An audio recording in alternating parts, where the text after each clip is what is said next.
Good evening there, Monograph. This is John the Jansenist. You know me better by the name Hell's Unicorn, and I'm going to be uploading this particular video response to both of my channels, and I'm going to be putting links to your video in both of those channels, but I'm only going to be responding with my Hell's Unicorn account, and I actually wanted to expand upon some of the thoughts that you gave on the recent up-and-coming prophecy of the delusional Harold Camping.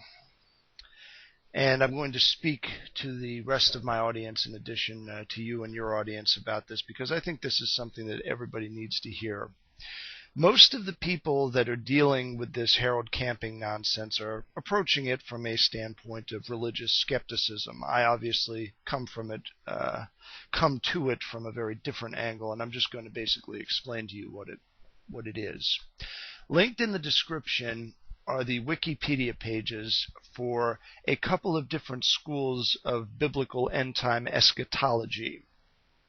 And these different views have radically different ramifications for how one perceives the world, the past, and the future in terms of Christendom. The viewpoint of Harold Camping is actually a very commonly held viewpoint, although this viewpoint in and of itself does not lend itself to a specific numerological end times date the way it has his, but it has for many others. And what I'm going to do here is I'm just going to go down the list of some various end time world prophecies for you. The first one occurred around 30 AD. And stated in the Christian scriptures when interpreted literally. I'm going to add to this because I'm reading from a site that's hostile to Christianity. When interpreted literally from the pre-tribulation, premillennial eschatology, ergo dispensationalist eschatology, appear to record many predictions by Yeshua of Nazareth, or Jesus Christ, that God's kingdom would arrive within a very short period, or was actually in the process of arriving. Of course, to God a day is 1,000 years, and 1,000 years is a day need not apply. This is basically one of the problems that the dispensational premillennialists of the early church had. And the premillennial view of church eschatology, contrary to what you hear from most Anabaptistic and Baptistic and other factions of radically reformed Christianity will tell you, was not the majority opinion among the apostolic church or the early church fathers. But anyway, continuing on. For example, Jesus is recorded as saying in Matthew chapter 16, verse 28, "There shall be some standing here which shall not taste of death till they see the Son of Man coming in his kingdom." This right here is a reference to Judgment Day, essentially. All church eschatologies point to there being a final day of judgment. However, where premillennialism and specifically pre-trib premillennial dispensationalism fails is that it makes distinctions between the rapture, the tribulation, and judgment day, which are not to be found anywhere in the scriptures, unless you take certain verses completely out of context and then interpret them in a erroneously literal fashion. Continuing on, Yeshua is recorded as saying, "This generation shall not pass till all these things be fulfilled." Now notice, while he states that all of these things are to happen soon, we have to keep it within the context of several other verses that occur in conjunction with this concept. And there are verses littered all over the New Testament and sections of the Old Testament, particularly in Zechariah and in Daniel, that point to the end times and deal with all of these different topics. Now, the 30 AD prophecy naturally failed. There was also one in 60 AD by a later group of premillennial thinkers, then in 90 AD, then there was one in the 2nd century.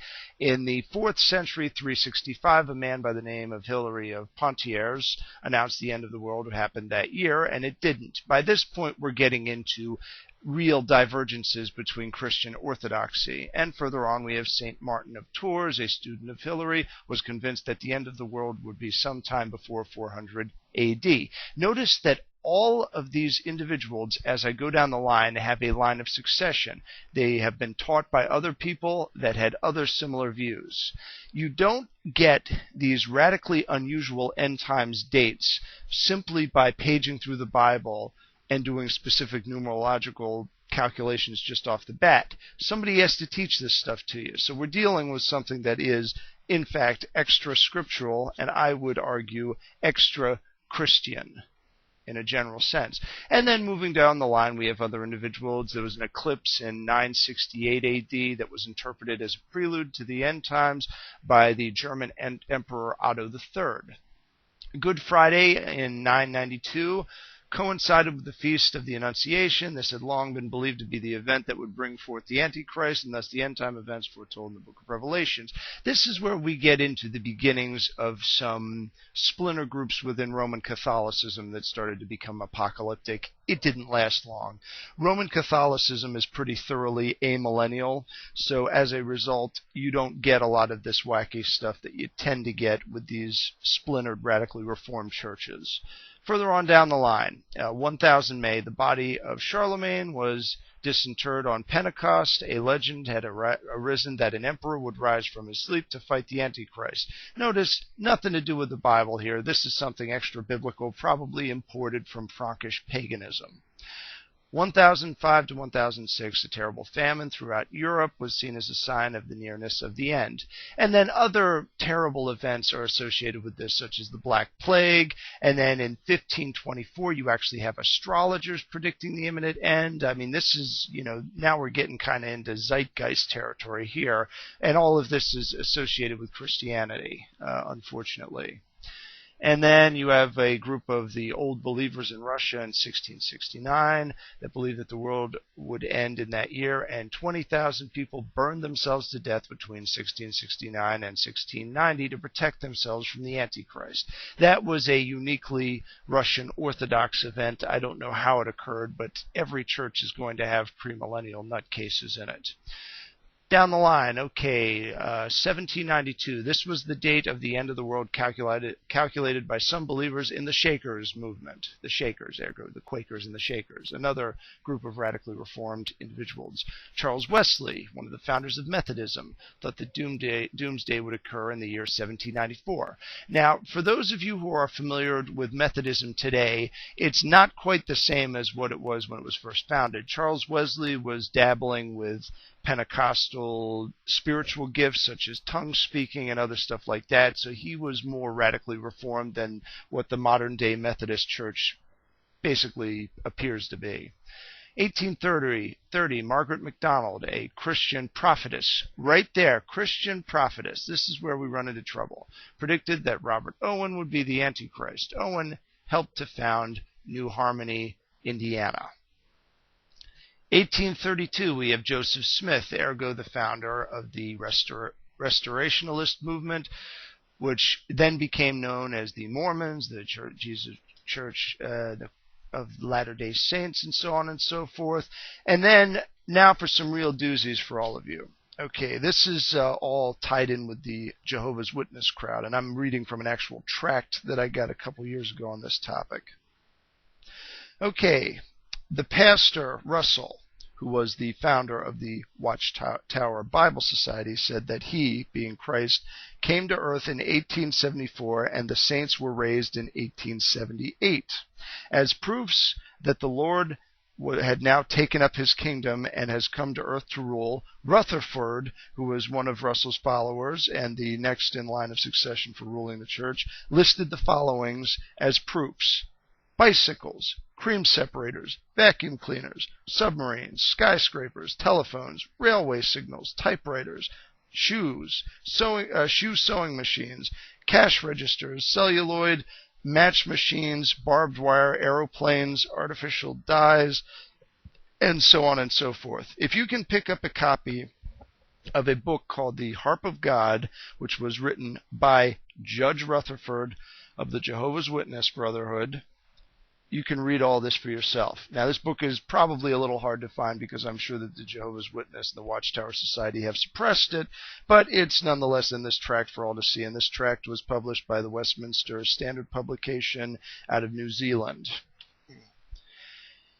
And the actual Jehovah's Witness has predicted the end of the world not once, not two, not three, not four, and not even 5 times, but at least 6 or 7 times, and each time they've been wrong, and yet they still insist that the end times are near.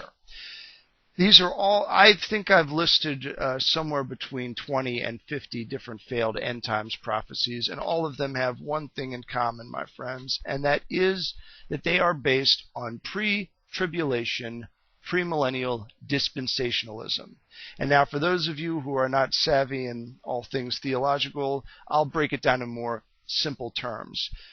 Premillennial dispensationalism is a technical term for Christian Zionism, ergo all of the people that state that in doing God's work we must do everything that we can to prop up the state of Israel as it exists today. This is a viewpoint that is not held in common by most doctrinally sound Roman Catholics, Lutherans, Anglicans, Presbyterians, and other followers of mainline Reformed theology or Old Catholic theology, or Eastern Orthodoxy for that side also. And so the reason for this is because these churches teach a different form of eschatology, which is much more conducive to an understanding that is in harmony with that famous Bible verse that Monograph alluded to earlier, that no man will know the hour from which Christ arrives. He will come like a thief in the night. I don't know how hard it is for people to accept that. It's right there in plain black and white letters in the Bible. But people still go along insisting that they can know when the end is going to be, and every time they do it, they are wrong. You see, the thing is that the reason why this goes on more and more is because people tolerate this nonsense. There have been people that have died and have attempted to commit suicide because they believed that the end was coming. As far as I'm concerned, people like Harold Camping and those who came before him are responsible for this, and they should do some jail time. So anyway, just to let all of you know what I believe on this matter, it's very simple. The coming of Christ will be like a thief in the night. No man will know the hour, and that hour will be the hour of judgment. There will be signs of changes in all of human society that will point to this as coming down the road. But the certainty of the specific date and hour is not going to be made available to us, because when Christ says something in the gospel and when it is said by the apostles in the New Testament, it is, unlike these other false prophets, a matter of irrefutable truth. If you're a Christian, you have to believe that verse, otherwise the whole Bible is bunk and you're out there with all the other religions. And again, even for those of you that are not Christian or not even theists, you can see what this line of thinking has done. Improperly interpreting the Bible, which is a lot more common than a lot of people would care to admit, leads to all sorts of insanity. And speaking for myself personally, I'd like to see it stop. And part of the way in which it will stop is when post-tribulation premillennialists, historic premillennialists, post-millennialists like myself, and the amillennialists of Roman Catholicism and Eastern Orthodoxy band together and say with one voice that dispensational premillennial Christianity is not Christianity. It's a bunch of garbage. It has not happened, and it will not happen because it is not supported by the Bible. Not in any way, shape, or form. Translated literally or translated non-literally, there's no way that you can come to this conclusion unless you already had it as an idea before you opened the good book. And that will conclude this little rant that I've had. This is more of a rant than an actual speaking, so to speak. But anyway, in nomine Patris et Filii et Spiritus Sancti, God be with you all.